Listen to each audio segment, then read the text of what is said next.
name is Eddie Archer, and I work here at 4Kids of South Florida. Over the next series of videos, we'll be walking through the 4Kids EPIC approach. And this is our parenting model on how we care for kids that are coming from hard places. So EPIC, it's spelled E-P-I-C, and it stands for emotional, physical, intellectual, and character. And what we've tried to do is collect the best evidence-based practices as well as cutting-edge research and bring in our own 4Kids values, our culture, our beliefs to create this intervention, which is meant to address the trauma, to address the abuse, neglect that our kids experienced before they came to us. So the reason that this is so important to us is it's not just a parenting model. For us, this is good parenting. And the reason we're doing this is dealing with behavior reactively and just struggling through that is not enough. We want our kids to heal. So the big goal for us is we want our children to be more than survivors. We want them to experience being their whole and genuine selves.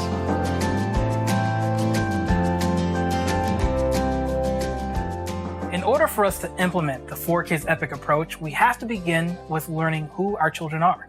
So we're going to do some drawing. So grab a piece of paper and something to write with and follow along with me. First, think about a specific child that you've worked with. Perhaps it's a child that really confused you, that was really hard to work with. Go ahead and write their name at the top of this page.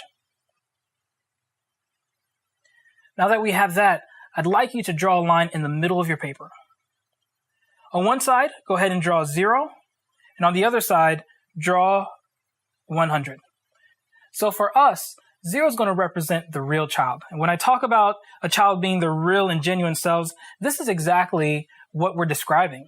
These are when your child is kind of feeling like themselves. They are expressing joy, happiness. And I'd like you to even think about words that describe them when they're at 0, at their best. Whereas on the other end, we have 100, which is the child when they are really struggling and really falling apart. And this is them at their worst. This is them when they are in the worst condition. So here's a couple other lines I'd like you to draw. Around here, go ahead and draw a line, we'll call it 20. And this is important because there's always a point where we can bring the child right back to 0. And that might be with a joke, that might be with just relationship.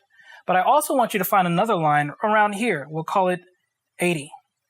And we write this one because there is a point of no return. Sometimes things get worse before they get better. So now that we have this drawing, I'd like us to use this to actually break down each phase or each range that we tend to see in our children's behavior. All right, let's start with the range 0 to 20. And I'd like to use an analogy of a cell phone to describe what's happening here. This is a very clear and a very good cell phone connection. So communication's easy, it's sharp. And same thing here, the child connecting with you is actually really simple. They have no problem having conversation. Eye contact is easy. We might get some low-level behavioral issues like talking back or demanding an item without asking, but this is generally easy to get right back to their real, genuine selves. So the next range we want to look at is from 20 to 80. And like a cell phone connection that's bad, it works maybe 20 to 80% of the time.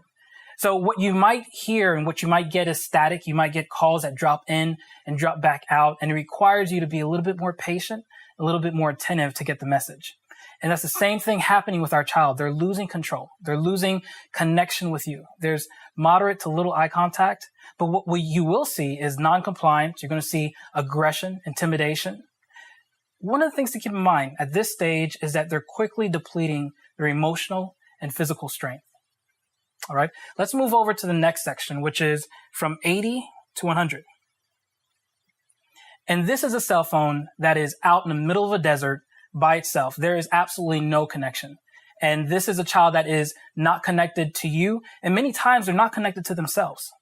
And it requires a very tender and a very aware approach that we'll walk through at each step of this. But you're going to see complete loss of eye contact. They're going to be out of control of themselves. But I want you to remember something. This behavior is not malicious. They're essentially using their survival behavior to get out of that space alive. And I want you to remember that, because we will bring in resources and tools. We will learn how to connect with them when they don't want to connect with you. How do we give them tools and resources to get out of that pit? So again, we're looking forward to having these discussions and going through the rest of these videos with you.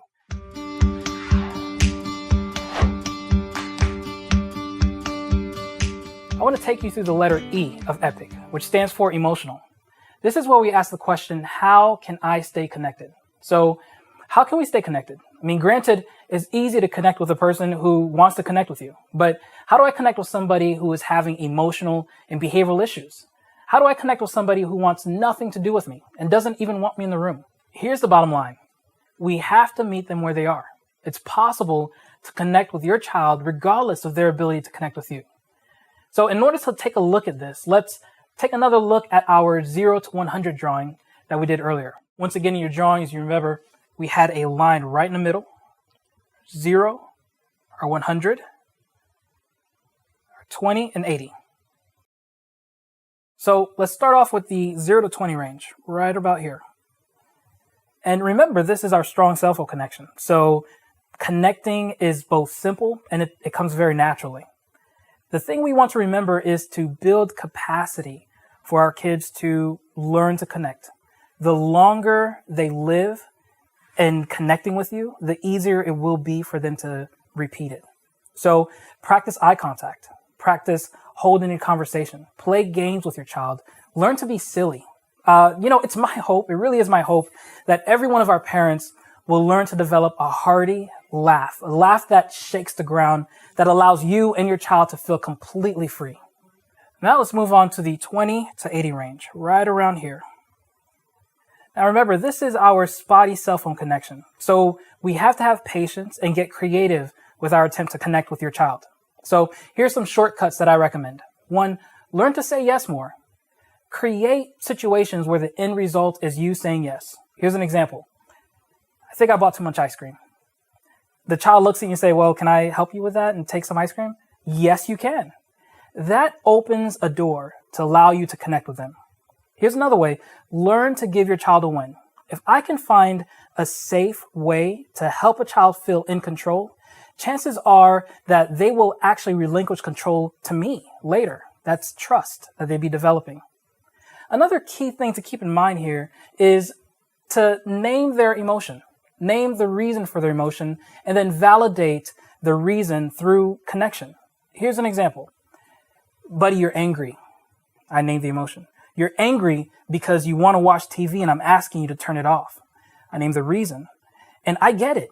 I get angry when I start something and I don't get to finish it. And so through that, you're opening a door to allow them to connect with you. Listen, folks, this has to be more than just trying to get compliance. We want our kids to get through their real emotions without having to engage a power struggle. So let's move on to the next range, 80 to 100. And here we know that this child is out of control. They're out of control of the situation, but also of themselves. And they're pushing us away and they want nothing to do with us. Remember, at this point, there's absolutely no cell phone connection. So what we have to remember here is to meet them where they're at. One of the biggest and best tools we have is to learn to sit in pain with your child. You may not have a solution. You may not have a resolution, but being present and being there is deeply meaningful and deeply therapeutic. So I do want you to know, as a parent, a part of teaching your child not to be afraid of their emotions and to get through them is us as parents learning to not be afraid of their emotions. So don't send your child away during timeout. This is a fragile time. Be present and be there with them.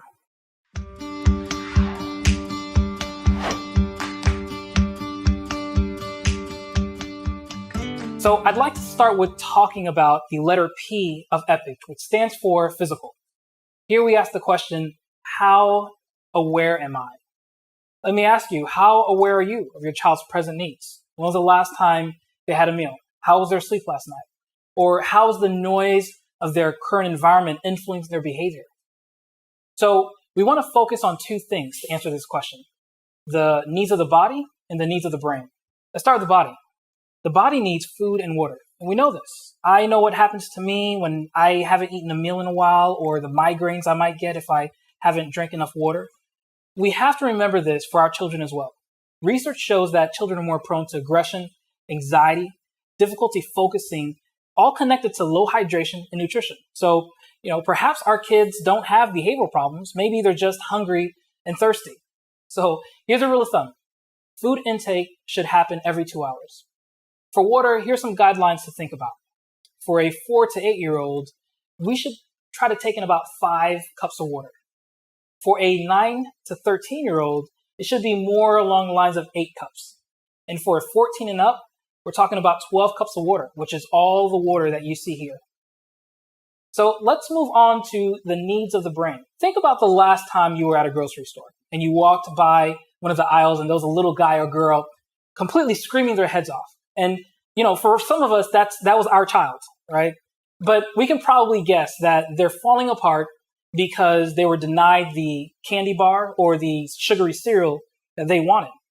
But consider this as well. Perhaps the constant input of bright colors, the unpredictable music that comes on a loudspeaker, the random stranger that wants to say hi, maybe all those things are putting them on edge to fall apart sooner and fall apart harder. This is what we call sensory input. The brain has a lot to process depending on who your child is. And they may or may not be able to handle too much input.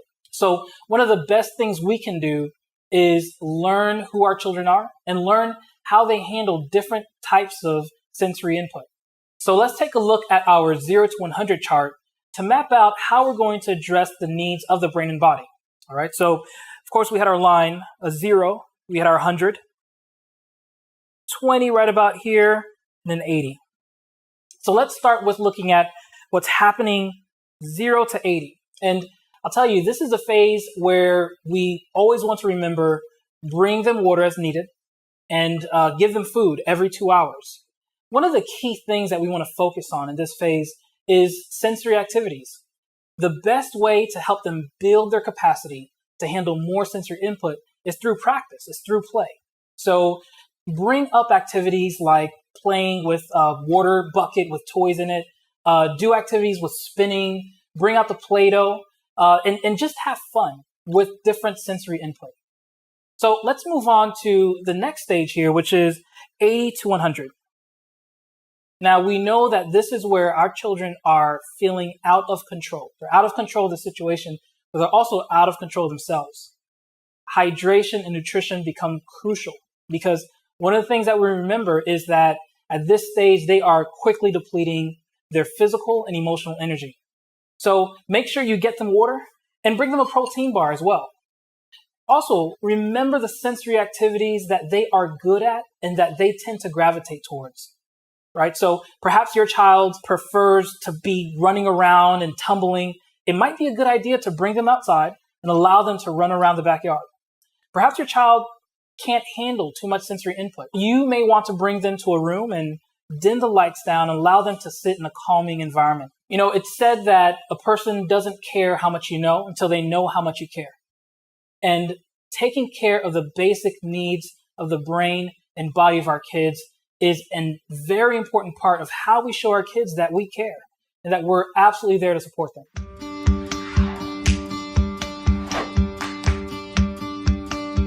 So at this point, I'd like to talk about the letter I of the EPIC approach, which stands for intellectual. And here we're asking the question, how am I responding? So why is this important? Because our kids have got to think and learn for themselves. We're not always going to be there to make every decision for them. So we want our kids to use their own intellectual capacity to get their needs met in a healthy way. We're going to do this by paying attention to how we set boundaries and how we discipline. So the question, again, is how am I responding? So let's take a look at our 0 to 100 drawing, and let's see how we train our children to think for themselves at every behavioral stage. So once again, let's draw a line. Our 0 or 100, 20, and 80. All right, let's start right here. Now remember, this is our strong cell phone connection. So connecting is easy and it's natural. And we want to, again, build capacity for our kids to think for themselves, to self-correct. A couple things that we might see at this range, at the 0 to 20 range, is maybe some talking back, taking things without asking, or maybe you discover an infraction they did a week ago today. Here's how you want to focus and allow your child to practice. Learn to do quick one-liners. Things like, hey, you asking or telling? Or you want to try that again? Things like that give our child an opportunity to self-correct. And the more often they self-correct, the less they need you to correct them. Another technique we like to use is called redos. Redos, it gives our child a concrete way to understand abstract concepts. So instead of saying things like, I want you to be a good boy today, set up a scenario, create a scenario where you can, through play, act out what that means, where he's asking nicely, or ask permission, or sharing his items. Before we get to the next ranges, I think as caregivers, we need to learn how to choose battles. Home life can be potentially very suffocating if every little offense is a battle. All right, here's an easy way to decide which battles you'll fight. Have a family meeting and bring everybody together and decide on 2 to 3 rules that you will focus on. The first rule for me is always everybody gets to stay safe, right? So with these 3 rules, you'll know which offenses that you want to confront and which ones you may choose to ignore or choose to deal with. Okay, so then with that said, let's move on to the 20 to 80 range. All right, this is a child that is losing connection. This is our spotty cell phone connection where we have to be patient, we have to be creative. What we will see here is a child that is defiant. They become verbally aggressive. You might see some intimidation or loss of reasoning. One of the first things you want to do is give them choices, right? So for me, I do choices in 2 different ways. I offer a relational option and I offer a time to think. So here's an example. Hey, buddy, it's time to go and clean the dishes. You can clean the dishes now, or you can wash the dishes and I'll dry. So that's adding a relational aspect to it. Another thing that I might do is, all right, it's time to clean the dishes. You can clean them now, or you can have 3 minutes to sit down and get yourself ready to clean them. And those are ways that we can integrate choices, give them power, and get things moving. Another key thing that I use when I'm working with my child is compromises. Compromises is a great way to help a child learn to think for themselves. So this is how you set it up. If you give a directive and they're resisting, you might say, all right, you want to compromise? And at that point, I'll give them alternative options, or I'll allow them to give me alternative options. So choices and compromises are crucial, and they're key to giving your child an opportunity to learn to think for themselves. There are a couple other reasons why we want choices and compromises. One of the things that we want to teach our children is that life doesn't just happen to them. Through choice and through effort, they can have an impact on their own consequences and rewards. Another key thing that choices and compromises teaches them, it allows them to move quickly, either to making a good choice or quickly to escalating from 80 to 100. And the sooner they get out of this confrontation space, the better. So at 80 to 100, you'll realize that it's not about berating or blaming our children for their emotions. We're actually going to help teach them how to handle their emotions and help them progress right back to their ideal selves. With that said, let's move over to the 80 to 100 range. Right here. And remember, this is the cell phone that's in the middle of a desert and there's absolutely no connection. Your first objective at this point is to create a safe space for them to have their emotions. Then we need to attend to the needs of the body and the brain. So make sure you have water, make sure you have snacks, give them access to express themselves through their sensory input, right? Allow them to go outside and run, or if they need a place to sit down and just be quiet, provide that too. The main thing that we want to communicate at this stage for a child is that there is nothing wrong with their emotions, but their emotions belong to them. And they also need to learn all these different tools to help themselves out of the pit that they're in, right? And when you do that consistently, it allows them to really begin to see that I can impact my world. I can have an impact on my environment, and life doesn't just happen to me.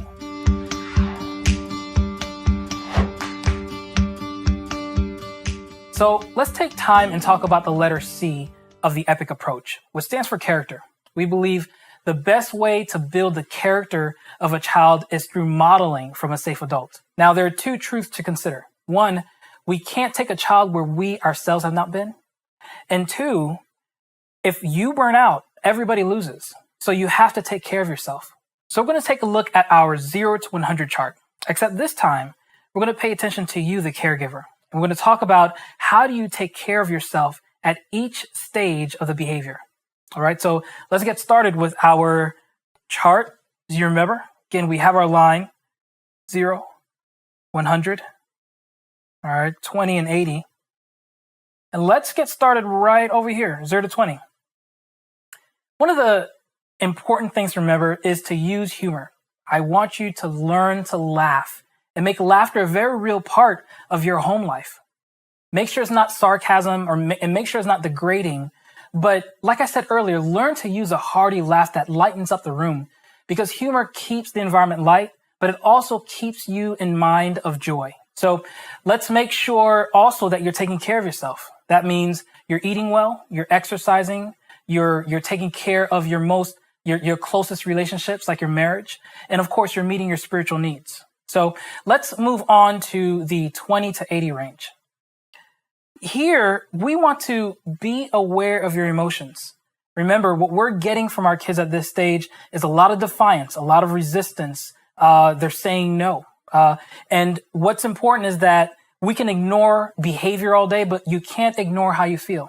So acknowledge your hurt and do something productive with it. Something else to remember is do not engage the power struggle. Give them choices and get out of the battle, right? We want our kids to know that they are enough, that they don't need to earn your love or earn your approval. But before we can do that for them, you have to do that for yourself. Listen, if no one has told you this before, let me be the first. You are enough. You are good enough. You're wise enough. You're compassionate enough, and you were made for this. So let's move over to the 80 to 100 range. And here, we remember that the child is out of control. They are out of control of the situation and themselves. And as a parent, we're watching this and we ourselves may feel out of control. But here's some things that I want you to remember. One, this moment is not forever. Sometimes we're watching as things kind of begin to roll out and our mind races and deceives us and makes us think as if this moment is going to produce a child that is always dysregulated, that is always getting in trouble, that will never be able to do relationship. And I want you to stop. This is just a moment. Help them get through it. One of the other things I want you to remember is to let go of control. There's a certain point where we're watching this behavior fall apart. We're watching our child fall apart, and everything inside of you as a parent is screaming, get control back. And I want to remind you, at the 80 to 100 range, this is not the time for obedience and compliance. Meet them where they are. One of the last things is focus on what the brain is doing, not the behavior.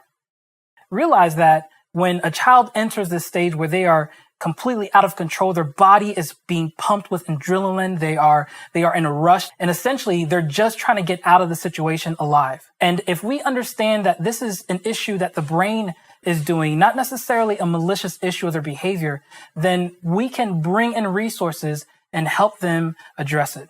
So when this is all said and done and the child has returned back to zero, back to their real selves, I want you to give yourself permission to take care of yourself. That might mean going somewhere and just crying. Acknowledge your pain and process it in a healthy way. And a healthy way might mean keeping a journal. It might mean joining a support group, taking breaks every now and then, maybe starting a new hobby. But the truth is that if you don't discharge your pain in a healthy way, it's bound to resurface in very unhealthy ways.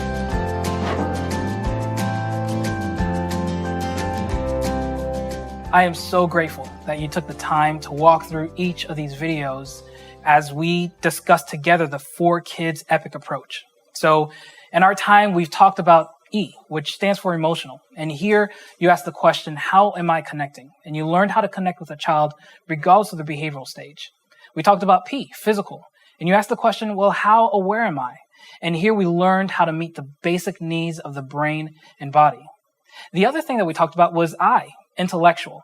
And we asked the question, how am I responding in a way to allow my child to use their intellectual strength to get their needs met? And lastly, we talked about C, which was character.